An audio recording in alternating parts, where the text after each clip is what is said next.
नमस्कार। Diet Firozabad online classes में मैं जयमाला राजन, प्रवक्ता गृह विज्ञान, आप सभी का हार्दिक अभिनंदन करती हूँ। आज हम अपने इस वीडियो व्याख्यान के माध्यम से प्रतिरक्षीकरण यानी इम्यूनाइजेशन के बारे में अध्ययन करेंगे। इम्यूनाइजेशन हमारी रोग प्रतिरोधक क्षमता को बढ़ाने के लिए महत्वपूर्ण भूमिका अदा करता है। प्रशिक्षु इस वीडियो व्याख्यान में सबसे पहले प्रतिरक्षा को जानेंगे, प्रतिरक्षीकरण के बारे में जानेंगे और प्रतिरक्षीकरण के लाभ से परिचित हो पाएंगे तथा प्रतिरक्षीकरण शेड्यूल को समझकर उसका जीवन में उपयोग व महत्व को समझ सकेंगे। प्रतिरक्षीकरण को समझने से पहले आइए हम इम्यूनिटी के बारे में जानते हैं, यानी कि हमारे शरीर की रोग प्रतिरोधक क्षमता।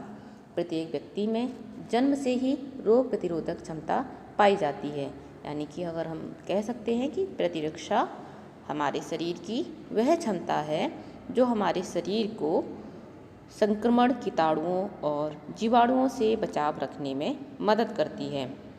प्रतिरक्षा तंत्र हमारे शरीर के लिए हानिकारक और अस्वीकार्य बाह्य पदार्थों को प्रवेश करने से रोकता है, और यदि ये वायरस या बैक्टीरिया शरीर में प्रवेश कर भी जाते हैं तो हमारे शरीर की रोग प्रतिरोधक प्रतिरक्षा के माध्यम से इनको नष्ट कर दिया जाता है। इस प्रकार से हम कह सकते हैं कि प्रतिरक्षा रोग प्रतिरोधक क्षमता बीमारियों से लड़ने की शक्ति है जो व्यक्ति को सेहतमंद रहने में मदद करती है। साधारण शब्दों में अगर हम इसे कहें तो रोग प्रतिरोधक क्षमता शरीर को एक ऐसा सुरक्षा कवच प्रदान करती है जिससे शरीर जल्दी से किसी साधारण बीमारी की चपेट में नहीं आता है। यदि आ भी जाता है तो हमारे शरीर की रोग प्रतिरोधक क्षमता उसको दूर रखने में मदद करती है। अब रोग प्रतिरोधक क्षमता या रोग प्रतिरोधक तंत्र में हमारे शरीर के अंग, विभिन्न अंग और कोशिकाएं, टिश्यूज और प्रोटीन इत्यादि शामिल होते हैं जो कि बाह्य संक्रमण से हमारे शरीर को संक्रमित होने से बचाए रखते हैं। अब हम जानते हैं कि WBCs के माध्यम से संक्रमण के विभिन्न बैक्टीरियाओं को ख़त्म कर दिया जाता है। रोग प्रतिरोधक क्षमता हमारे शरीर में दो प्रकार से अर्जित की जाती है, एक जन्मजात और दूसरी कृत्रिम प्रतिरक्षा। तो जन्मजात प्रतिरक्षा हर व्यक्ति के अंदर पाई जाती है जिसको पोषण के माध्यम से बनाए रखा जा सकता है। कृत्रिम प्रतिरक्षा को बनाए रखने के लिए इम्यूनाइजेशन यानी प्रतिरक्षीकरण किया जाता है। आज ये कृत्रिम रोग प्रतिरोधक क्षमता को ही हम प्रतिरक्षीकरण के माध्यम से जानते हैं। तो प्रतिरक्षीकरण से तात्पर्य यह है कि विभिन्न संक्रामक रोगों से बचाव हेतु हमारे शरीर में विशिष्ट प्रकार के एंटीजन को प्रवेश कराकर शरीर की प्रतिरोधक क्षमता को बढ़ाया जाता है तथा विशिष्ट बीमारी के प्रति व्यक्ति की सुरक्षा की जाती है।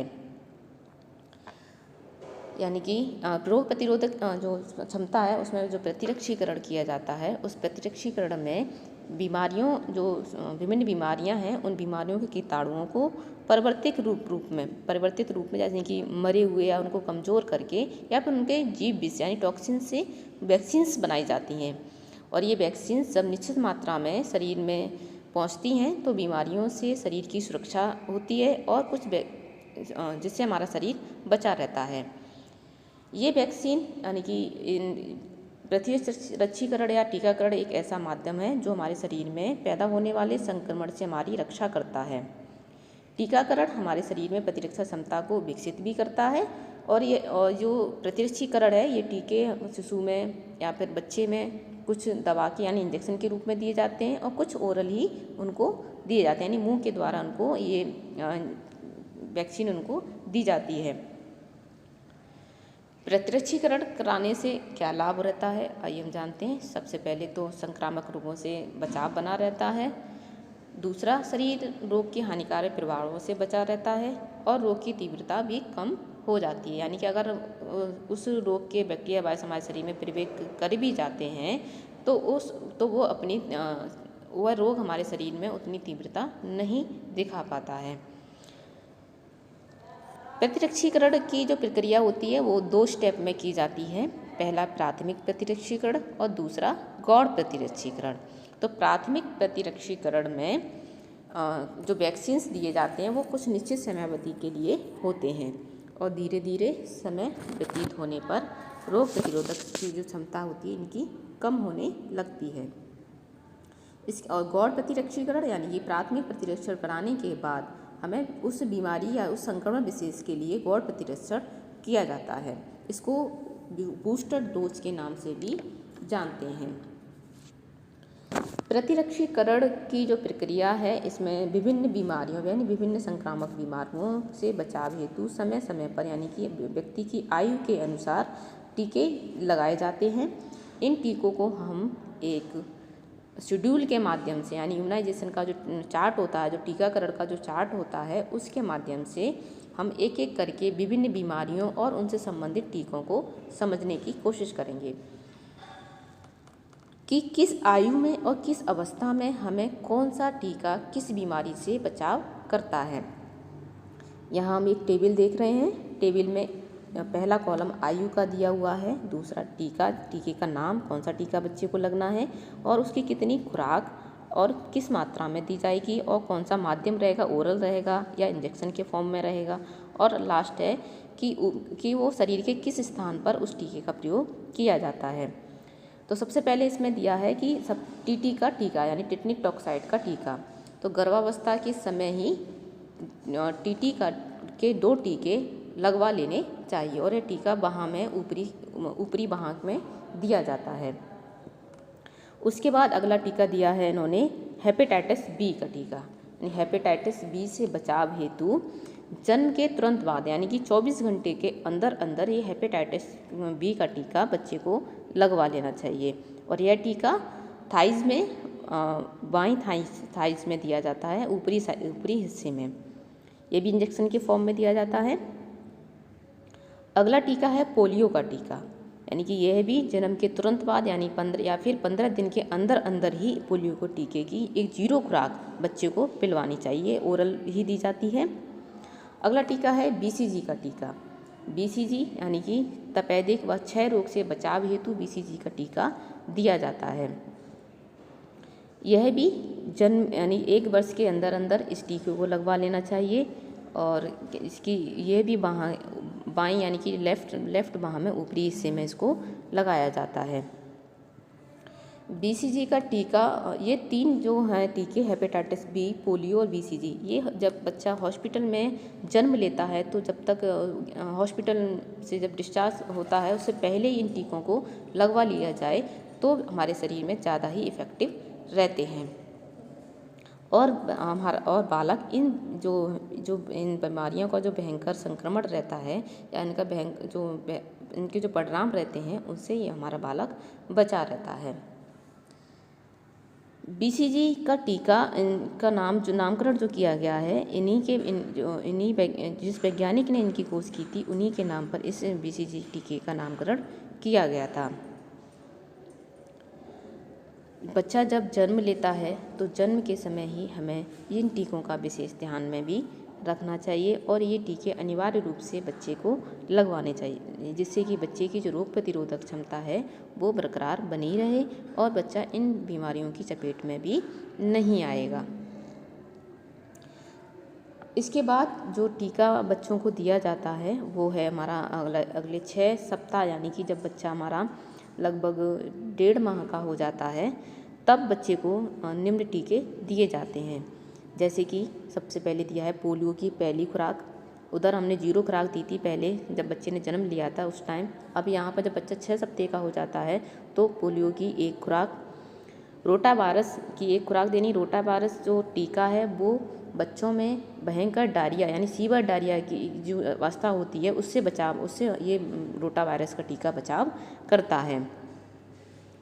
ये भी इसकी 1 खुराक दी जाती है और ये ओरल यानी मुख द्वारा ही दिया जाता है।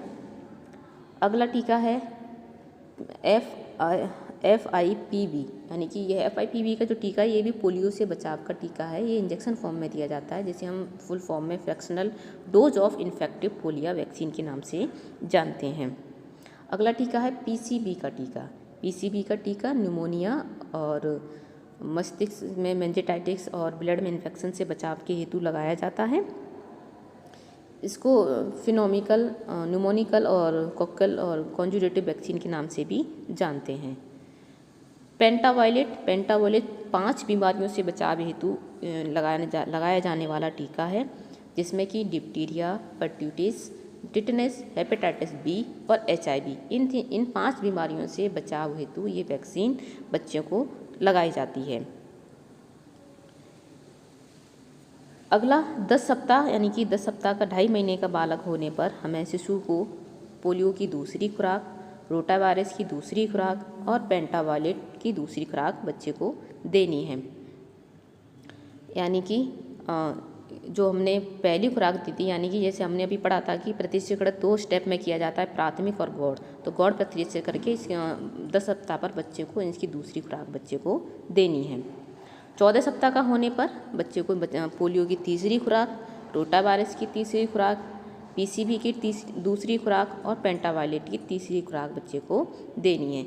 ये जो तीसरी और दूसरी खुराक चल रही हैं, ये गौड़ प्रतिशिकरण हेतु दी जा रही हैं। 9 महीने का होने पर बच्चे को विटामिन A और MR का टीका अनिवार्य रूप से लगवा लेना चाहिए। 16 से 24 माह का होने पर विटामिन A की दूसरी खुराक, पोलियो की बूस्टर डोज और खसरे का टीका उसकी दूसरी खुराक बच्चे को लगवानी है। DPT की पहली बूस्टर खुराक बच्चे को देनी है। DPT डिप्थीरिया, परट्यूटिस और टिटनेस से बचाव हेतु टीका होता है।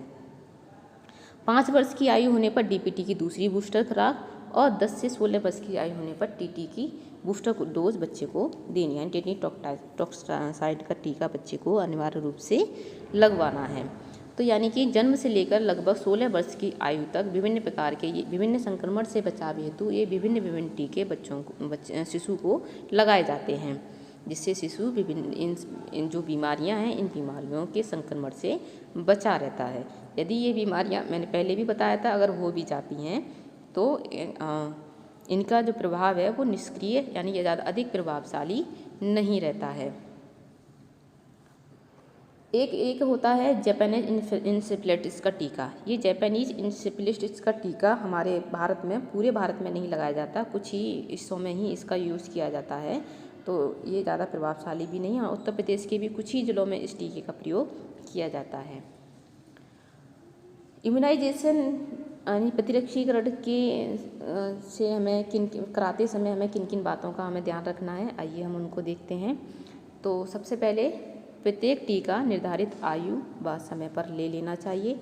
यदि पहली खुराक शुरू करने में देरी हुई है, यानी किसी कारणवश से देरी हो गई पहली खुराक लेने में, उस आयु तक नहीं लग पाया, तो उसे और जब लगवाते हैं तो उसी के अनुसार ही अगली खुराक का समय भी निश्चित होना चाहिए। दूसरा, जो वैक्सीन एक साथ दी जानी है उन्हें एक साथ ही दिया जाना चाहिए। जैसे DPT, पोलियो की वैक्सीन जो एक साथ चलती हैं, उन वैक्सीन को हमें एक साथ ही देना है, यानी अलग अलग फॉर्म में उन वैक्सीन को नहीं देना चाहिए। तीसरा, कुछ परिस्थितियों में टीके नहीं लगवाने, ये भी हमको ध्यान रखना है। जैसे कि बच्चों को अगर तेज़ बुखार हो रहा है तो उस परिस्थिति में टीका नहीं लगवाना है। उल्टी या दस्त बच्चे को लगे हुए हैं तब टीका नहीं लगवाना है, भले टीके का समय हो गया हो, लेकिन हमको टीका बच्चे को नहीं लगवाना है। रक्त कैंसर होने पर और कोई छूत से संबंधित बीमारी है तो भी हमें बच्चों को ये वैक्सीन या टीकाकरण नहीं करवाना चाहिए। ये टीकाकरण लाभ देने की अपेक्षा इसको हानिकारक प्रभाव भी बच्चे के अंदर देखने को मिल सकते हैं। चौथा हमें बात जो ध्यान रखनी वो है कि कोई भी टीका लगवाने से आधा घंटे पहले और आधा घंटे बाद तक शिशु को कुछ भी खाने पीने की चीज़ नहीं देनी चाहिए, चाहे दूध हो या जूस हो, कुछ भी बच्चे को नहीं देना है।